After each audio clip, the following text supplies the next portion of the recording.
I'm Rabbi Dario Hunter, Workplace Program Associate at Tanenbaum. And for our next session on interfaith and faith-based employee resource groups, we're joined by Aparna Nair, Director of Global Quality at Merck. Leslie Funk, Community Manager for ERGs at Google. Deborah Rutherford, Vice President and Head of U.S. Respiratory Sales Force at GSK. And Jacob Steinhof, Tax Partner at KPMG US. So our discussion today will explore through real-world experiences the range of approaches, models, challenges, and opportunities of employee resource groups, or ERGs, in promoting religious diversity and inclusion within workplaces. So some of these questions one could speak volumes about in terms of experience, but we do have limited time. We are not limited in terms of the amount of the resources of human experiences we have here in this panel, and we're so glad to have you with us. How has the landscape of religious diversity in workplaces changed?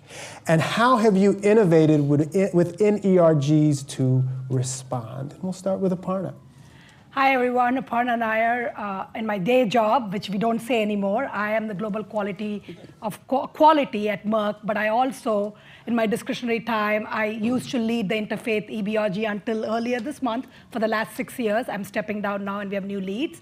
But I always say, right, the old adage was, never bring religion and politics into work. That has long since changed. So for me, how has the landscape changed?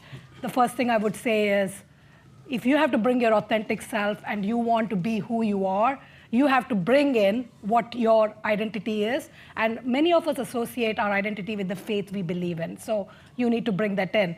But at the same time, we need to bring it with a mindset of openness and being able to embrace each other, right? And I think the common theme has been this morning, embrace the differences and work on the commonalities that we have. So for me, it's all about bringing that together by enriching and creating awareness, understanding, and this happens when we have open dialogues and are willing to speak up, so have those difficult conversations. So I would start off that it begins with the willingness to have that conversation with each other and at workplaces in a way that we can continue to enhance the business. So at Merck, we are called the Employee Business Resource Groups. We are not ERGs, we are EBRGs.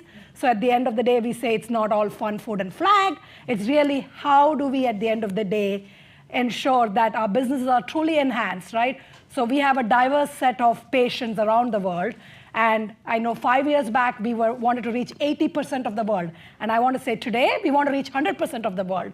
Every part of the world needs to be touched by our medicine. We want it to make it affordable for everyone. We want to ensure that as we are working with them, we are having diversity in clinical trials. How do we do that? By understanding and increasing our understanding at work so that we can reach out to our stakeholders, our customers, and understand truly their needs rather than just speaking, right? Rather than just doing the act, really understanding and then performing the act. So that's where I would say it's truly having those open and safe dialogues to enrich your understanding and knowledge. Awesome. So I'm Leslie. I'm at Google. My full-time job is supporting specifically our faith-based employee resource group, the Interbelief Network, or IBN. And IBN was created in 2018, and it consists of 6 communities, so 5 religion-specific chapters and 1 interfaith group. And the communities are a wonderful place to develop and find community. So that's been an incredible focus of the IBN chapters, the IBN leaders, is developing community in order to provide spaces of belonging and shared interests, shared identity, and even to explore differences, as Aparna was saying, as we've heard today.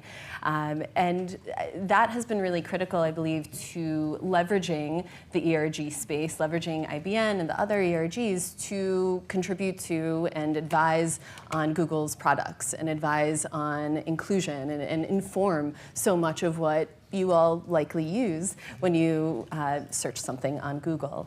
And innovation is certainly a key component of Google, of tech companies all around, and a big way in which I think IBN and Google's ERGs really address that, incorporate innovation, is through meeting the moment and adapting to what's going on, hearing from their communities, hearing from each other what the needs are, and addressing those needs, advised and supported by my team in order to do that. So it looks different at different times, it looks different for different communities, and that those differences are critical to community members and employees receiving the support that they need and being able to help one another. So always adapting, always innovating. I think it looks different day to day, and that's a really critical part of the success. Very good. Debbie Rutherford, VP of Sales, Respiratory, Anti-Infectives for GSK, but I'm also the executive global sponsor for our multi-faith ERG. And it's a good question you asked. I think when I first started in my career journey, I won't tell you exactly how old I am, but let me just say this. I had a conversation with my son last week. I said, hey, you should get your friends. You guys should all go to an arcade and play some games. And he said, what's an arcade? So, and then me being mom, I'm like, well, let me just tell you what an arcade is. Let's go research it. Let's go, look at some arcades. And I couldn't find any arcades in our area. And he's like, good job, Mom. But when I first started, similar to you, across 3 different industries I've worked, each time when I started with that company, HR brought me into the room and said, hey, we don't talk politics, we don't talk religion, right? And so I'm just thrilled with the change since then. The quest for knowledge, how companies have been, especially GSK, how we've embraced our ERG community, which has just been on a massive expansion across the board. I love the fact that we're leaning into our employees. We're trying to help ensure that they thrive and they can feel like this is their home. I love the fact that, coming out of COVID is interesting. I'm not sure about your organizations, but in our organization, we have 3 corporate offices. We decided to downsize each one of those corporate offices. But by the same token, we said, hey, we want you all back, so you guys all got to fit in. So we all fit into these really skinny little rooms in order to do our work. But what I loved is that they didn't take away things like prayer rooms, meditation rooms. They could have easily have done that. They didn't take those things away. What I love is the fact that while our cafeterias got smaller, they were still very inclusive of what do you need in order to give your nutrition, especially those that practice a religion through what they eat. So that didn't go away either. So I love the fact that the organization, despite the changes going around us, continues to support multi-faith, continues to support our employees in this space. And so that's what makes me proud about what GSK has been doing so far. Jacob Steinhof, tax partner, asset management, KPMG here in New York, but in my spare time, I'm the national co-chair of our Interfaith Business Resource Group and also co-lead the one based out of New York City here. So, we live in a world of innovation, and that covers pretty much everything, whether it's AI or thinking more about how we can be diverse and inclusive. And so for a KPMG, I think that's you can innovate on a grand scale and you can innovate in small ways as well. So on the large side of things, we co-piloted an Interfaith rather than looking at each of the different religions. For our particular organization, it seems to work, at least for now. Everything's a work in progress.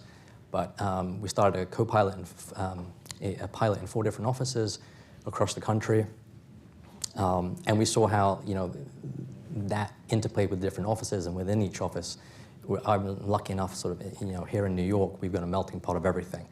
Some of the other offices, it was frankly, a bunch of white male Catholics, probably, and they struggled a little bit. And so, how do we overcome those challenges?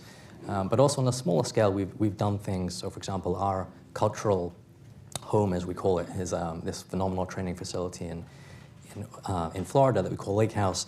And over the past few months, we've created these fantastic video signages, just bringing awareness and education for each of the different major holidays. So we did Easter, Ramadan, Eid, Passover most recently. It's just sort of a 3-minute video segment dotted around the campus so that, while you're moving from one room to another, you can just sort of see and learn, what's Eid all about. So it's all these little things combined, but also the broader interfaith that we're working on. Thank you, and thank you for all of your responses. I love this idea of ERGs being at the forefront of, as you put it, Leslie, meeting the moment and being there for people in that moment. So in your experiences, what are some key tips or best practices for organizations looking to establish or enhance ERGs that are focused on religious diversity and inclusion? Kind of towards the end of how do we use ERGs to meet that moment? Aparna. So, as I say, with anything, we all work for-profit or not-for-profit, but you do need leadership support, right? So your organization should support it. It has to be coming top-down, while the efforts can be bottoms-up. There should be clear leadership support, ensure that they are committed to supporting faith-based EBRGs, interfaith-based EBRGs, to ensure that people are able to bring their authentic self, and they are able to have those conversations, not only at the senior level, at the mid-level, manager level, so that they can talk to their employees. EBRGs should have clear purpose and goals, right? So what is your interfaith EBRG or faith-based EBRG based on? Ensure that your purposes and goal are clear. It is to promote religious understanding. It's also to say, I want to make sure that there's a sense of belonging. They're able to form a community within work that they can associate themselves with. They can be allies to other groups. So ensuring that you have that clear objectives. Thirdly, I think, really encourage inclusive membership, right? And when I say inclusive membership, not only encourage people of religious background to participate, but also those who are not of a faith or religious background, encourage them to participate, because they are going to work with people who are coming from these religious background. So how do they associate? And it's just to improve that understanding and learning, and get through the unconscious biases or stereotypical beliefs that they may have, right? Education and training, which I think is very, very important, as I said, truly having open dialogues, creating that opportunities for having that education and training. Policy, right? Advocate for policy. I know at Merck, we have really advocated for policy where employees, where we used to have standard flex days, it has now moved into flexible days, so people can take off during what they need to take it off, whether it's to celebrate a religious occasion or for anything else. We have also, I think, we talk a lot, right? Recently, we also enforced compassionate days at Merck, which for me, I think they used to allow unlimited time off if you're sick and things like that, but having the word compassion added to that is critical in these times where every single day we wake up and we don't know what we are hit with, right? And I think so it's important for workplace policies to promote that, and also encouraging that open dialogue and understanding. Really, it's important for people to feel they feel safe to speak up, they're psychologically safe in the environment that they're in, and they can feel free to speak up. So I can go on, but I'll let my other panelists, answer some of these things too. Thanks, Aparna. When I was thinking about how to respond to this question, I found myself drawing on my time at Tanenbaum as a workplace program associate and thinking, what did we and what did I used to tell people? And I'm sure what are the current workplace team members telling all of you and other members. And I decided on 3 things. The first thing is, don't be afraid. It can be really scary. It can feel really scary to address religion, to incorporate religious diversity into the ERG space, to press play on whatever ERG thing that's related to religion that you're doing. And while that's understandable, it shouldn't be prohibitive to beginning.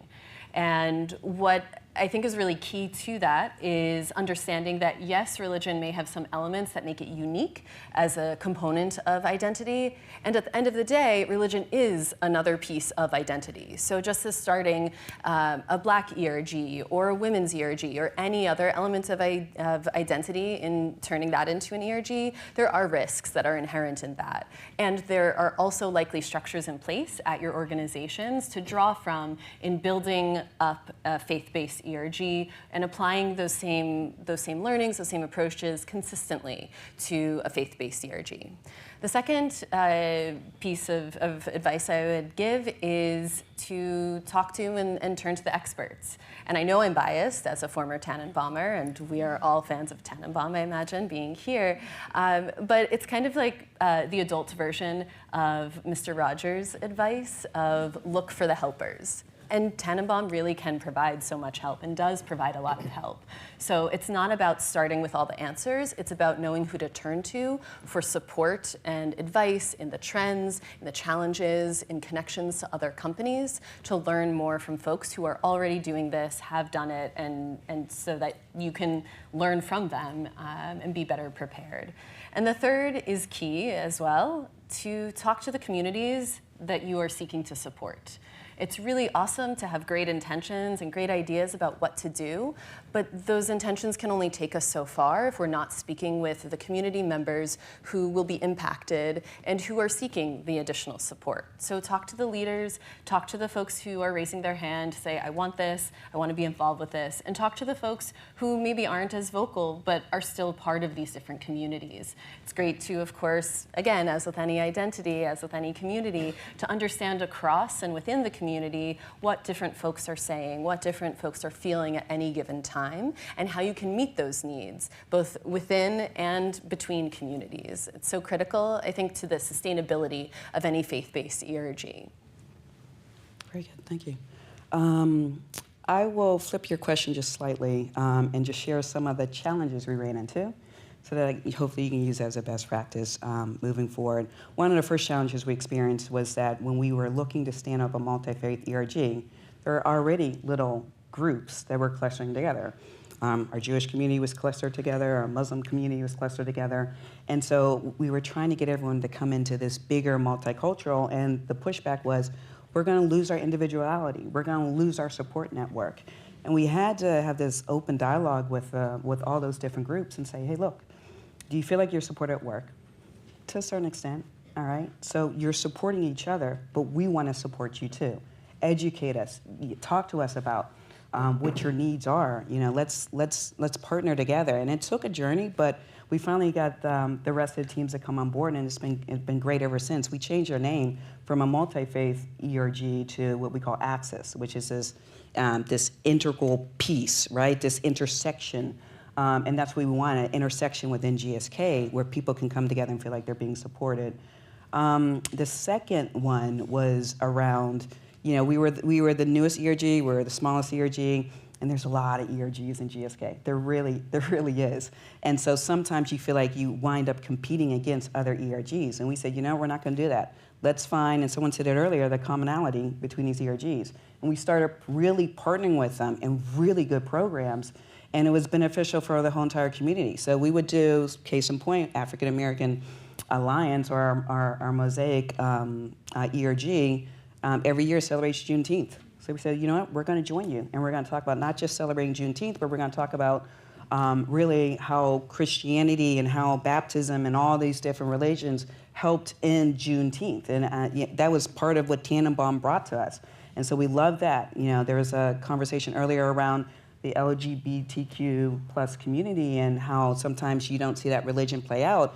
We did a mirror conversation with them. It was fantastic. People have asked us to come back and do that over and over and over again, because it really did spark some conversations and some challenges between the two groups, which we embraced. And then I think the third thing is what we continue to struggle with, if I'm being honest with you, is sometimes the multi-faith ERG can be reactive, and it reacts to what's going on in the community, what's the latest news, you know, where are we seeing an uptick in terms of, you know, racial bias and stuff like that. And we really tried to push on how can we make this more proactive. So we really looked at our calendars. We really looked at our platforms and figured out how can we do a multitude of different things throughout the course of the year, hitting a multitude of different groups, and then also being very thoughtful and very proactive in how we want to engage our employee base as opposed to reactive. I got a lot of follow-ups on that, but I don't want to completely destroy Dario's pre-planned event. No worries. Leadership for sure, definitely. I think you got to have buy-in from them. And we talk about innovation, and a lot of people are resistant to change, right? And this is no different. And so I think maybe one of the challenges we probably had is that some folks really up the chain maybe were concerned, or maybe there was risk aspects. And I guess we'll talk about challenges later. But leadership certainly needs a buy-in. You need a diverse group of people leading these. Ideally, not just senior folks. Obviously, I think. We'll talk about it maybe later why maybe you do need senior folks, but everybody knows their religion, or at least the way they practiced it, or their particular nuances and traditions within their family. But getting as many people to come in and raise their hand, I'm not necessarily going to know that it is any particulars slightly more minor holiday unless you raise your hand and tell me. I've got the calendar, everything, it's great, but it's not all-encompassing ever. And the other thing I would say is maybe just not rushing into anything. We spent a long time with the pilot, and some of us maybe felt frustrated. There was clearly a need. There was a great desire to have this. But there's also pitfalls that go along with it. We talked about over and over, talk about religion and politics. You probably still can't talk about politics, right? People are very excited about this. We've had, from across the country, really excited people calling me, how do I set up a local chapter, this, that, the other. And I kind of have to slow them down a little bit and say, well, have you thought about this? Have you thought about how you're going to moderate the chat? There are all these little things that come up. So I would say go ahead with both feet in, but dial it back just ever so slightly to really consider and ponder every portion that you're going through. Thank you. Thank you all for your responses. Aparna, something you said stuck with me, particularly this need to encourage inclusive membership in ERGs, and Jacob's most recent response kind of echoed that need. So it brings me to my next question. What specific strategies or initiatives have you found most effective in promoting religious diversity and inclusion within ERGs? So there are a multitude of ways you can do it, and I think many of the panelists have touched on it, right? Really, I think, and in our previous the discussion before lunch, they talked about how the LGBTQ community, it's every race, every gender, irrespective of that, and it's the same for faith, right? I think we have women, we have people of color, we have the new Next Gen Network, we have the Hispanic group. So if you talk about all the EBRGs, we have all of them, right? It's truly looking for ways to enhance the intersectionality and allyship and really bring what they want to hear. So some of the things that we have done at Merck, and I can speak to some of the initiatives that have proven to be really successful, really the Faith at series at work, we do that where we reach out feelers and we say, hey, we would love for you to come and share your perspective of your faith, right? And I can tell you, I am a Hindu, but my perspective of being a Hindu, somebody else, if there are 10 other Hindus in this room, would say, that's not what we do, right? So it's very different. So we call it Faith at Series, and we say, your perspective, you're no expert in the faith, but it's about sharing your personal perspective and opening up to questions. And we find this very successful. During COVID, we have done many virtual events with this, and now we are moved into hybrid.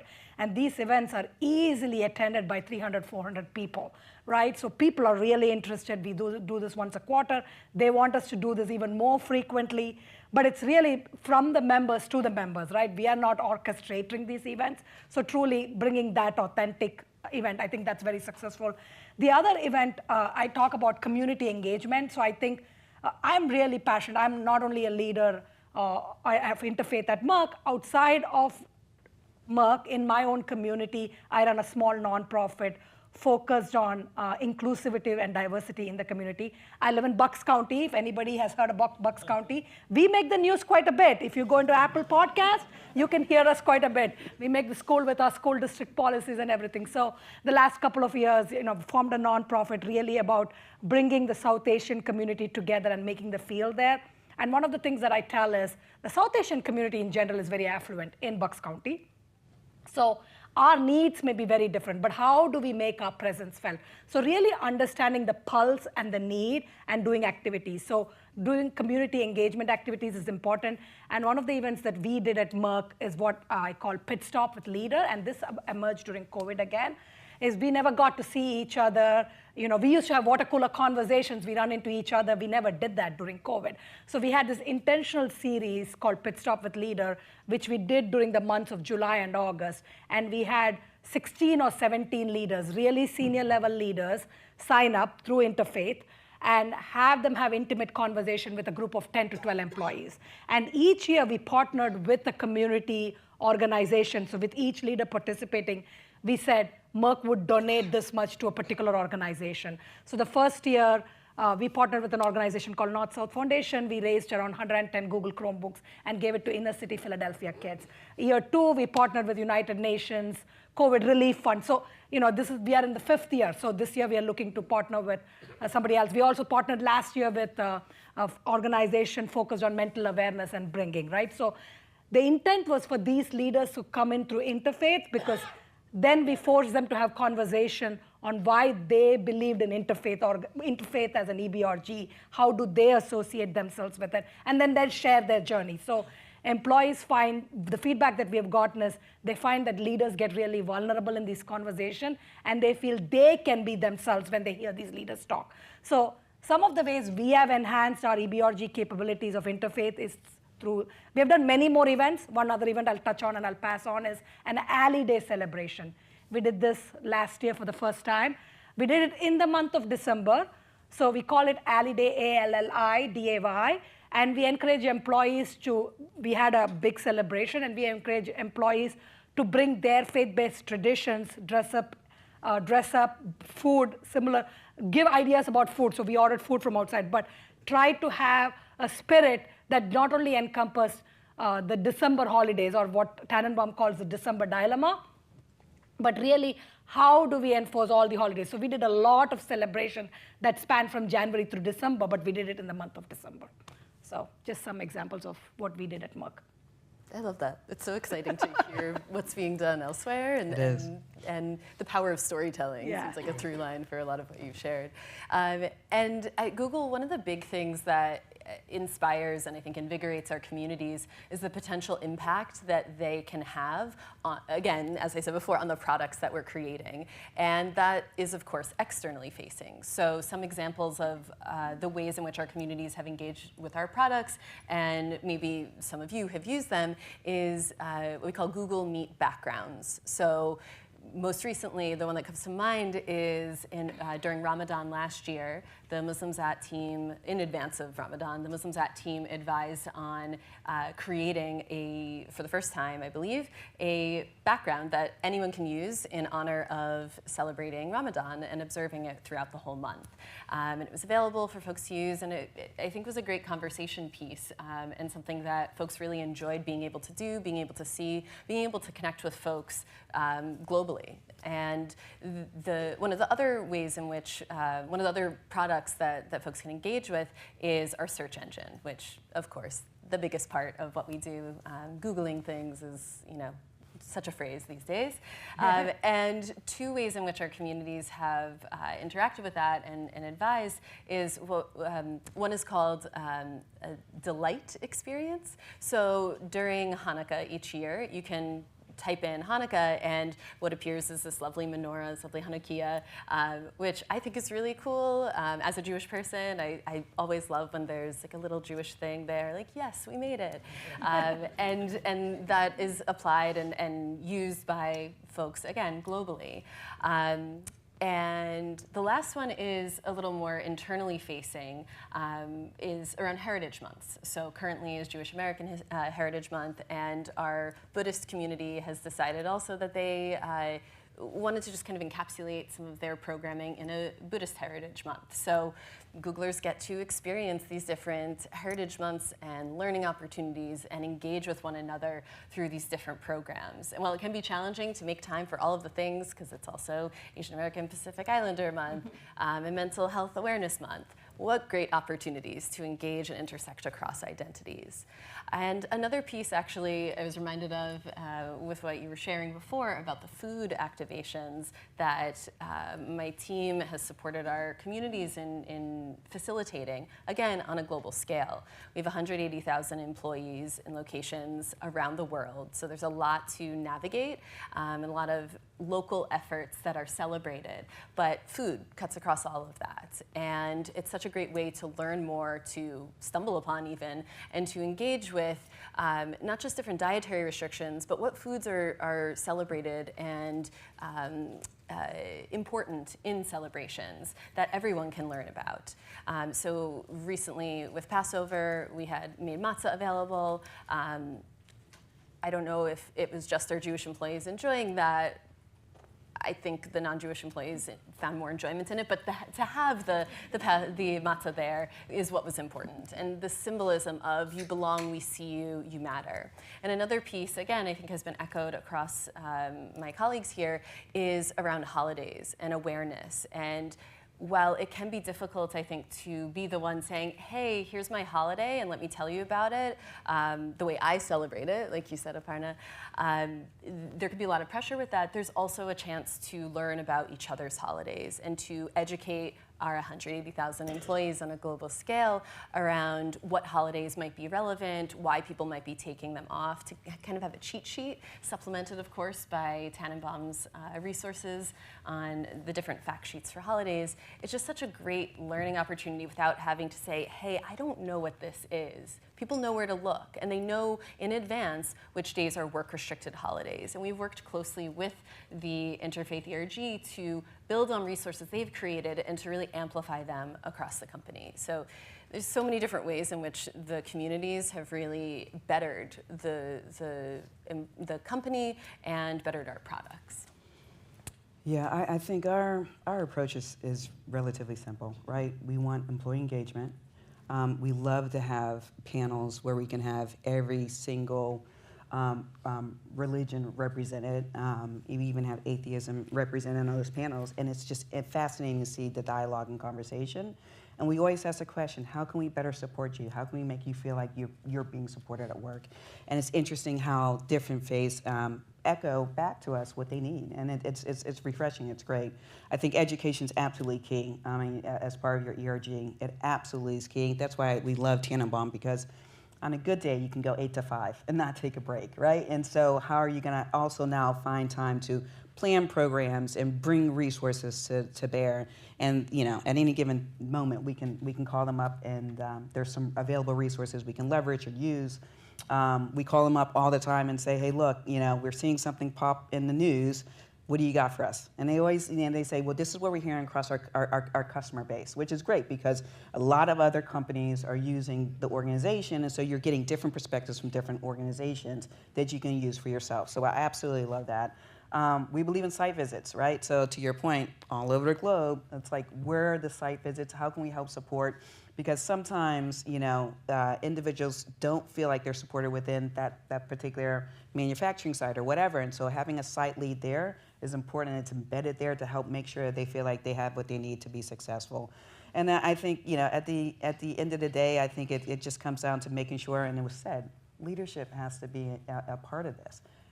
You have to see leadership in your ERGs, and in particular in the religious ERG, because sometimes it does take a backseat to other more bigger wow factor type ERGs, and it's important to really make sure that leadership is supporting you and your efforts as well. So when you signed up at KPMG for any of the resource groups, there's always like a little ally button that you can check. So whether it's the No Network or the Veterans, Abilities in Motion, Interfaith doesn't have that. And we've received questions about, I want to be an ally. And we are very intentionally inclusive of the non-theist community. And we've had agnostic folks come and present and tell us, how it impacts their today. I learned that to one person, and maybe this was extreme, but he was sort of somewhat offended when somebody sneezes and you respond, bless you, or God bless you. That was, he didn't appreciate that. Mm-hmm. So we're very intentionally inclusive of everything. We've done sort of a mix of very formal, with external presenters coming in, or virtual events with maybe 300 or so folks. But what I found, and I think probably across all organizations, is food brings everybody together, I guess. And those that have sort of surrounded food, even virtually, interestingly, have been the most really appreciated ones. So we did, for example, dietary restrictions, and we ordered in halal and kosher and vegan. And it was just a much smaller, it was my fault because I organized it on a Monday. Nobody comes in on a Monday. And it was this really intimate sort of 25 people just, sitting there in a casual conference room, and we got to learn about, what do you cook in your family and all these different things, and that was great. Perhaps the best thing so far was just a couple of weeks ago, we did a virtual Passover Seder. And as many of you will know, that the Passover Seder has a plate in the center, and it's got various different objects on there. And so we invited all the other business resource groups to participate virtually in our Seder and bring something to the Seder plate. The Women's Network brought olives because they're all so diverse in different colors and flavors. The Veterans Group bought those ready-made meals, that they hand out. And we were able with that to just include almost every single other resource group. If I think about the challenges, just for a split second, the folks who join all these resource groups are probably not truly your target people that you need to educate. They're all the folks that are, open and interested and want to learn about each other and build those communities. So how do you get to those people that aren't signing up for Interfaith? And the only thing I've come up with so far is by co-sponsoring events with different resource groups. Thank you all for your responses. And I found it interesting and insightful that multiple times, Deb, Jacob, for example, in answering these questions, our mind's eye is turned towards challenges. And we learn from challenges, don't we? If we're addressing best practices and tips, we're going to go back to what we've learned from past challenges. So that brings me to my final question. Can you share about some difficult conversations that your ERGs encountered in fostering religious diversity and the wins you've had in addressing those conversations? Yeah, for us, I think the recent conversation was based on the Israel-Palestine issue that arose last year in September-October timeframe. And there was clearly, I think, when it initially happened, just like the US government, we all on the side of Israel, there was a statement went out, and the Palestinian employees were irate. There were questions that came to the interfaith leaders saying, you don't support us, you don't see us, do we not belong here? Right? So I think we quickly pivoted and we said, we are on the side of peace. We are on the side of victims. There are victims on either side. None of these religions are condemning each other or telling you to do what is happening out in the world, right? So we quickly pivoted, and what did we do? We partnered with Lyra. Lyra is a resource we have at our company. We partnered with them. We did Gatherly sessions. We have hosted close to 20, 25 Gatherly sessions since then. These sessions are very intimate sessions where it's sent to employees, they can attend, and they have clinically trained psychologists attending these, and it's just for people to come and speak up, right? So come in there, we are here, we are hearing you, we are not presenting you with solutions, but people were able, and what feedback we got was that they felt included, they didn't feel left out, they felt very unsafe initially when that occurred, but they loved these sessions, they wanted more of these. They are requesting more because they felt like there were employees coming in from all corners sharing their perspectives. They knew that they were not alone. So for a difficult conversation, I just want to share this example that happened recently, right? So this is one example. The other example that I want to give is many times people have stereotypical thoughts and they believe that they're not heard. So when they come to these events and they have these difficult conversations, they know they're heard, then they come with what they think is a difficult subject for them and how they want to have something towards that. So if the ideas come out of these and we're able to have further events on this. So I think it organically grows. So I encourage that, don't close the doors when people have difficult conversations. It may not get resolved the first or the second time, but we need to continue to have these conversations. Mindful of time, so I'm just turning it over. Thank you.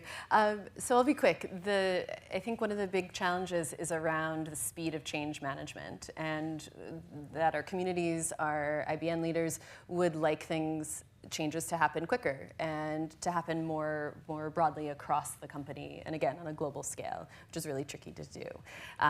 But that's part of ongoing conversations that my team has with all of our ERGs, and trying to manage expectations and meet needs as we can in the meantime. And always, again, I think this applies across all of the ERGs, more inclusion. Like, I want to feel seen, I want to feel cared about, where is my community in XYZ initiative? And one of the things that we've tried to do is create programming called Building Bridges that really does cut across and bring together and celebrate the differences while also giving folks an opportunity to share and relate to one another.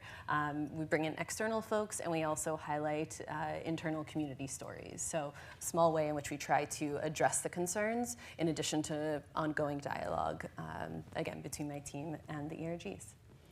Yeah, so for us, two different challenges we had. I think the first one, obviously, is what you're seeing playing out across college campuses all over the country. We had to double down on what we believe in terms of our organization, in terms of we do not support hate.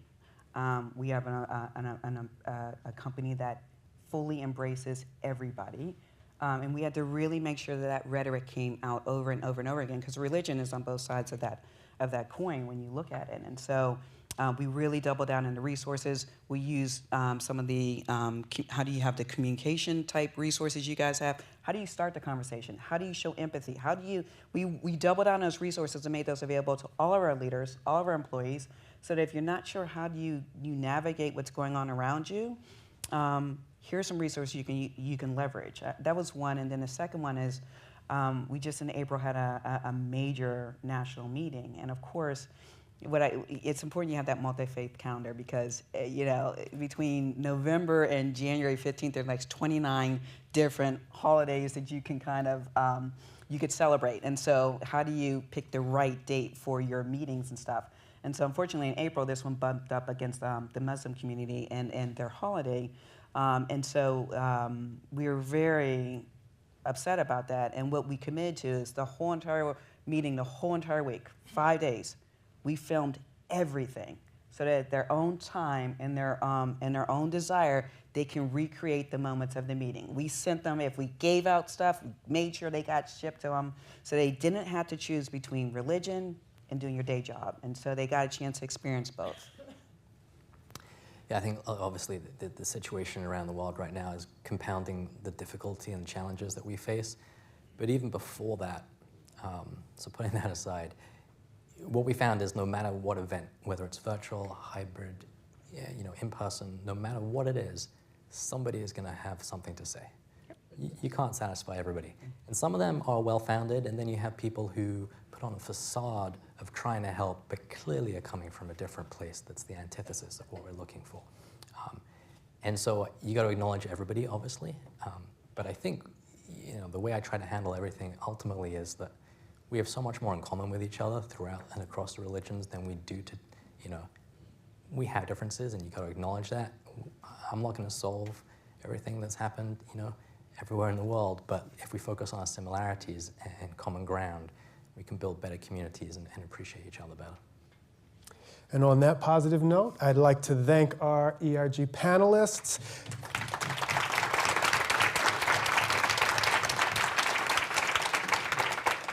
Thank you all for the ability to learn from your experiences and for such an insightful discussion.